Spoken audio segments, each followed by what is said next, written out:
Hi guys, welcome back. So here we go. We've got our squads out for the Six Nations 2022. We can really start getting excited now. In this video, I'm going to talk about the England squad and also pick my team that I would play in that first game against Scotland, and in that way talk about the different squad selections. I'd love you guys to tell me what you think about these selections, who was a good call, who's been left out. I mean, there's certainly a few names that's been left out. The squad's up on the side already there. Underhill, I think, might come back into the squad if he proves his fitness, but we'll see. I think George Ford is definitely a bit of a head scratcher, especially now Farrell looks like he's injured for the first game. That looks like a little bit of a miscalculation, but I think they want to let Smith run the show at 10. But anyway, the Vunipolas looks like there's no way back unless there's major injuries. Certainly for Billy, I think it's possibly game over. Tuolangi's not fit. Daly hasn't played much. Radwan on the wing, that was a bit of a shock for me. Certainly wings are really up in the air. We'll talk about that in a minute. Anyway, let's get into this team as well and talk about the front row. So here are the front row and the front row replacements I would select for the Scotland game. Now, do you start Marler or Genge? I really think that's the question. And it just makes sense to me to start Marler as the maybe stronger scrummager and bring on Genge, who is slightly more dynamic. It just makes sense, but I'd be happy having them the other way round, both playing well. We haven't had them both available at the loose head for a long time, so massive, massive positive to have both of those guys in the match day squad. Hookers, again, I think we're pretty much fully stacked now, which is great. Good to see George come back into it in the autumn, did well. Cowan Dickey's still my man for now. Although, because he missed the autumn, he needs to prove himself. And Blamire, the up-and-coming guy with what they call a high ceiling. His physical ability means he could be excellent, but we will see. Second rows. Now, interesting in the second rows is that they've brought in another new second row, a youngster, Chesham there from Leicester. I mean, goodness me, Leicester Academy could be the mainstay of the England team going forward. They're doing great. But it's a Toje and Hill all day starting, obviously. Now, do you have Yules on the bench? Well, I'm not sure Yules has ever, really hit the heights of world-class second row, so I'm not going to have him on the bench. I would have someone else covering second row, but we'll come to that. But they're the main second rows there, with, of course, Laws being able to cover second row as well. Now, looking at the back row, it's pretty obvious to me who I think the starters are. For me, certainly, Laws at 6, who's been playing fantastic, I thought, last year, actually. Curry at 7, Dombrandt at 8. It's got a bit of everything. Carrying, handling, over the ball, line out. For the first time, I'd probably say that's, to me, a balanced back row for England, so that's great. And then we've got young Alfie Barbary into the back row. Has said I'm a back row now. It seems to be the sensible choice, having read about it. Would his heart have been completely into being a hooker? Probably not. But, he loves getting his hands on the ball. So 6 or 8, very destructive. Naturally, an absolute tank. So he could be useful. Then you've got Ludlam, who is your other out-and-out 7, been playing really well for Northampton. And then, of course, you've got Simmons, who can cover everywhere. He's got plenty of experience now as well, especially with the Lions. So loads of options. On the bench, you can see I've gone for both of them. I've gone for Barbary and Simmons. Just so much impact there. I think it would be scary to bring both those guys off the bench. And I'd definitely have Courtney Laws covering second row.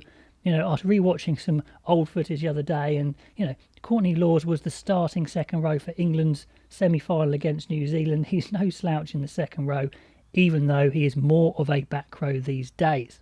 Looking at the 9s, now, I think you start Youngs, even though it would be exciting to start Randall or Quirk. They don't have that experience. In for the first game when you got Smith at 10 and no Farrell as well for the first game, it makes sense to have Youngs. As much as many of you guys may say you wouldn't start him, I just think it's sensible to start him. And then who do you have on the bench?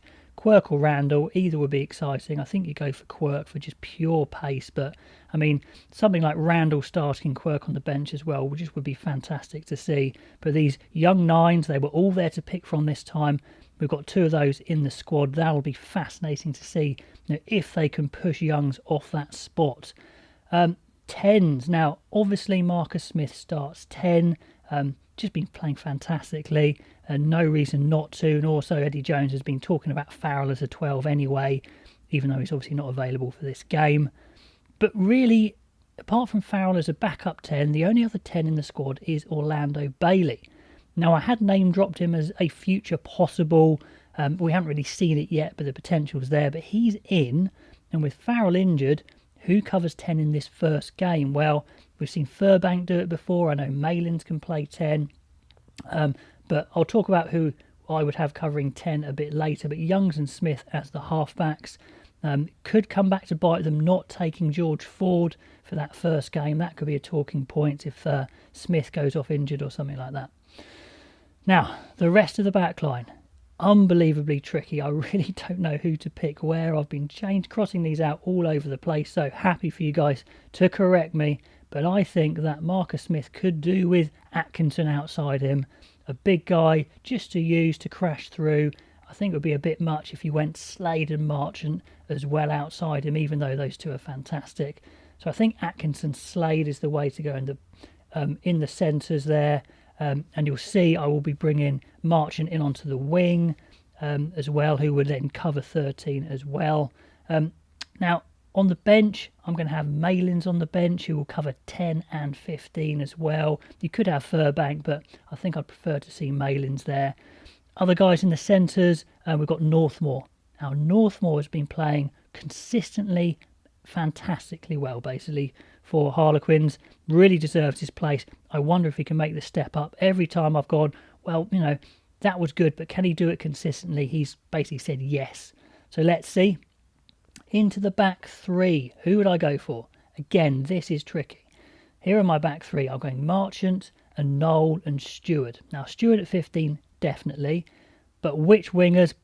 That's anyone's guess, to be honest. Hassel-Collins is close to starting for me. He's been on fire. He's on the bench. Do I pick May? Well, from his form in the autumn, I'd say absolutely not. He's been okay in the Premiership, but nothing more than that. So, take your pick. Noel maybe coming back into it. Maybe it's a bit early for him. Marchant, I think, just deserves to play because he's such a fantastic player. And other guys we have there, we have Tommy Freeman, who could well be one of those utility type players who can play wing, fullback, centres, anywhere, to be honest. So really interesting, but certainly up in the air. You could have Malin starting on one wing. I don't know, really. Any combo would be interesting to see what happens, but I think Smith could do with Atkinson. Slade's going to have to step up. It'll be interesting. Anyway, guys, that's my team there. Got Hassel-Collins with that impact off the bench. Now, is it going to be good enough to beat Scotland? Well, of course, the ability's there, but there's a lot of change in this team. Scotland's going to be a lot more steady. Scotland at home, I don't know. England are normally favourites when you play these sorts of games, but with all those factors in there, I think Scotland will really fancy themselves for this game. It's going to be an absolute cracker. Anyway, let me know what you think of the England squad and what your starting team would be for that Scotland game, and I will catch you next time.